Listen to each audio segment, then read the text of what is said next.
Sign theta সমান 0 হলে theta সমান লেখা হয় n পাই। এখানে n এর মান 0 অথবা যে কোনো পূর্ণ সংখ্যা। n সমান যদি 0 বসানো হয় তাহলে থিটার মান আসবে 0, আর আমরা জানি সাইন 0 ডিগ্রির মান 0। n সমান 1 বসালে থিটা সমান আসবে পাই বা 180 ডিগ্রি, আর সাইন 180 ডিগ্রির মান হচ্ছে 0। n সমান 2 বসালে থিটা সমান আসবে 2 পাই বা 360 ডিগ্রি, আর সাইন 360 ডিগ্রির মানও 0। তো এখানে n এর মান 3, 4, 5 যাই বসানো হোক না কেন, থিটার যে মান আসবে সাইন অত ডিগ্রির মান সবসময় 0ই আসবে। এর জন্য পুরো বিষয়টাকে সংক্ষেপে n পাই দ্বারা প্রকাশ করা হচ্ছে, অর্থাৎ সাইন থিটা সমান 0 হলে থিটা সমান হবে n পাই। এরপরে যে সূত্রটা আছে সেটা হচ্ছে ট্যান থিটা সমান 0 হলে থিটা সমান হবে n পাই। এরপরে কস থিটা সমান 0 হলে থিটা সমান হবে 2n plus 1 into pi by 2।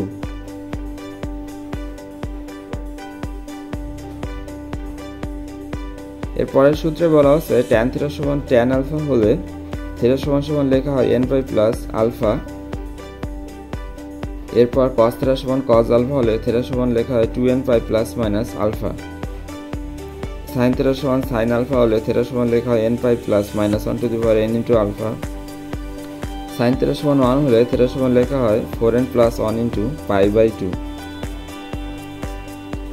এরপর সাইন থিটা সমান মাইনাস 1 হলে থিটা সমান লেখা হয় 4n minus 1 into pi by 2।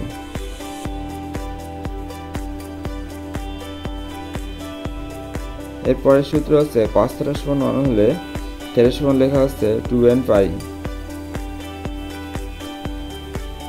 এরপরের সূত্র সাইন 2 থিটা সমান 2 সাইন থিটা কস থিটা।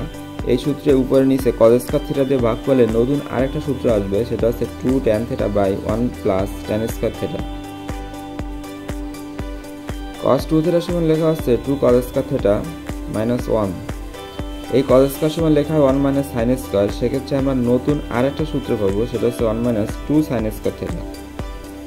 এরপর 1 সমান লেখা যায় sine square theta plus cos square theta. যদি লিখি তাহলে নতুন আরেকটা সূত্র আসবে, সেটা হচ্ছে cos square theta minus sine square theta. এরপর উপর নিচে cos স্কয়ার থিটা দিয়ে ভাগ করলে আরেকটা সূত্র আসবে, সেটা হচ্ছে 1 minus tan square theta by 1 plus tan square theta.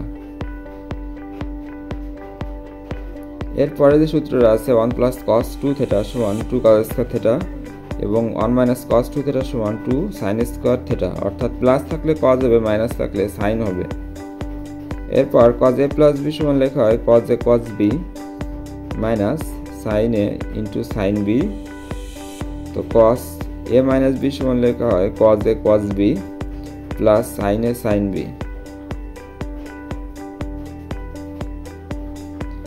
sin c plus sin d সূত্র হচ্ছে 2 sin c plus d by 2 into cos c minus d by 2, অর্থাৎ এক্ষেত্রে সাইনের সাথে প্লাস আসবে, cos এর সাথে মাইনাস আসবে। এবং sin c minus sin d সূত্র ঠিক তার উল্টো, এখানে সাইনের সাথে মাইনাস আসবে, অর্থাৎ 2 sin c মাইনাস d হবে, আর c minus d by 2 into cos c plus cos এর ক্ষেত্রে এক্ষেত্রে প্লাস হবে, cos এর পাশে c প্লাস d বাই 2। এরপরে সূত্র cos c plus cos d সূত্র, এক্ষেত্রে দুইটাই cos আসবে, 2 cos c plus d by 2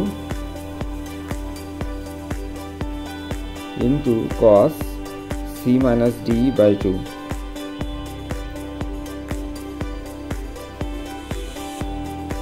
এরপরে যে সূত্র আছে cos c minus cos d সূত্র, সেটা হচ্ছে 2 sin c plus d by 2 into sin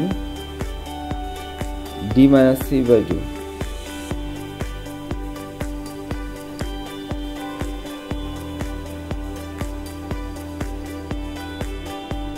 এরপরে sin 3 থিটা, sin থিটা সূত্র 3 sin থিটা minus 4 sin cube theta. cos 3 থিটার সূত্র হচ্ছে 4 cos cube theta minus 3 cos theta. tan 2 থিটার সূত্র হচ্ছে 2 tan theta by 1 minus tan square theta.